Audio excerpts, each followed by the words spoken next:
Good morning and welcome to the first of this week's Thought for the Day. And several events over this weekend have made me think about the nature of community. Now, I love being with people, but I also crave my solitude at times.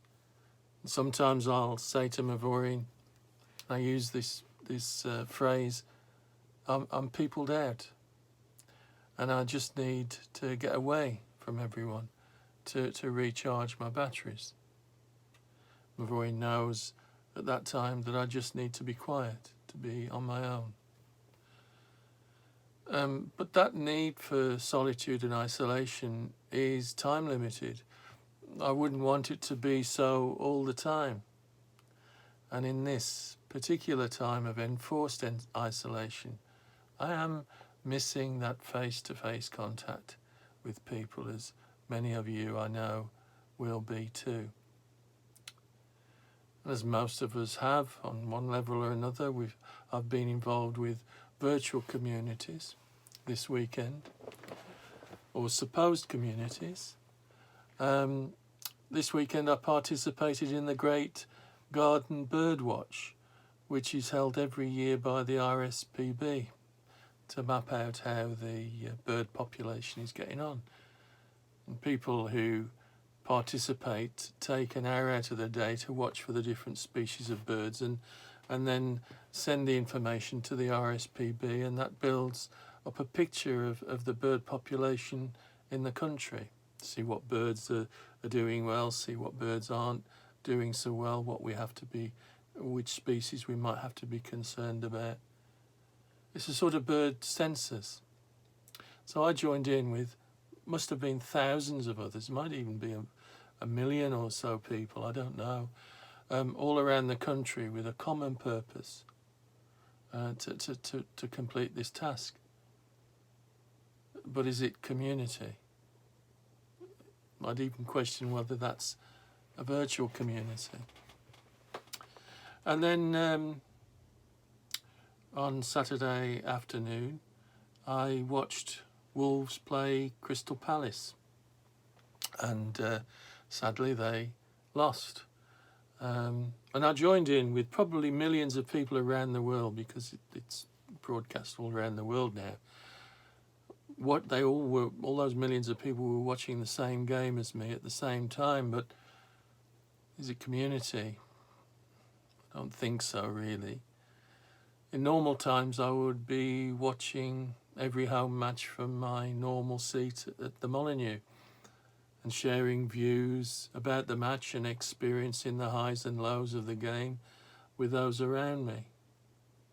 That's nearer to community than watching it on TV. But it isn't really community. And also on Saturday, Mavoreen and I went for our COVID vaccination. And you know, just for a few minutes in the health centre we went to, I experienced something of what I was missing about community. As we waited, everyone was chatting. Everyone was in good humour.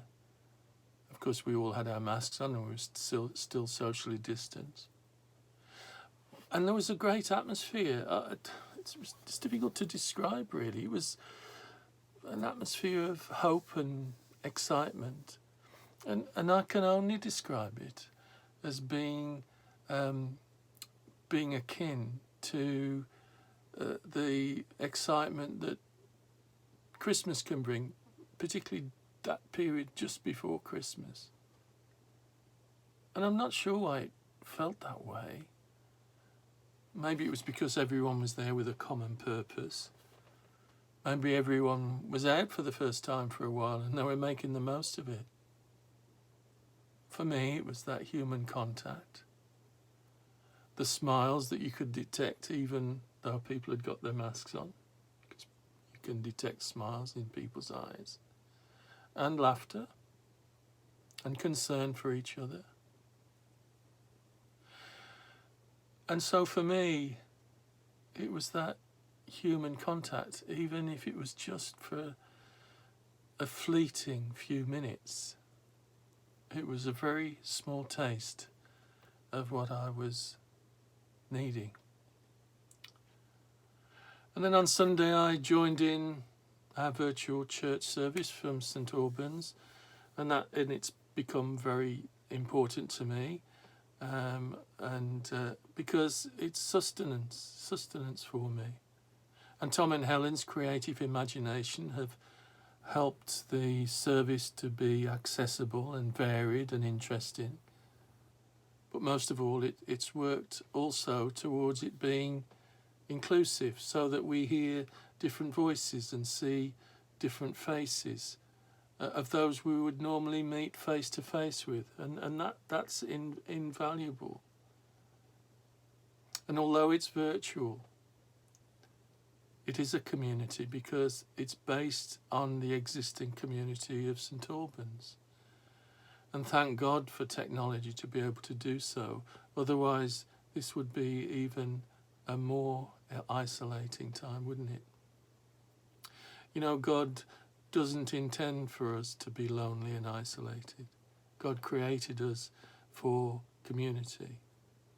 He calls us into relationship with Him and other human beings. That is a call for community. And the Christian community, the church, is the community of Jesus, isn't it? The great shepherd of the sheep. And every local church is called to be a community of that great shepherd. I read recently someone's opinion that the local church is the hope of the world, and that there's nothing like the local church when it's working right, when it's held together by love. Because community gives us the opportunity to serve one another, doesn't it? And we get to know each other. We get to know each other's needs. We get to know each other's peculiarities, our personalities. And the more people we know, and we know well enough to feel secure to share our concerns and our needs with, the greater sense of community will be. And we can carry each other's burdens and encourage each other throughout the difficult times we all face. No one escapes facing difficult times today. And this encouragement includes the times when we need to be encouraged in our faith, encouraged in our particular gifts and callings that we all have, encouraged in our successes. But also we need to be encouraged through the difficult times, encouraged in periods of doubt, encouraged through our trials and our pain. And being part of a community means that we don't have to go through any of these things, whether joyful or painful, alone. Amen. I speak to you on Thursday. Take care and look after yourselves. Keep safe, and God bless. Bye-bye.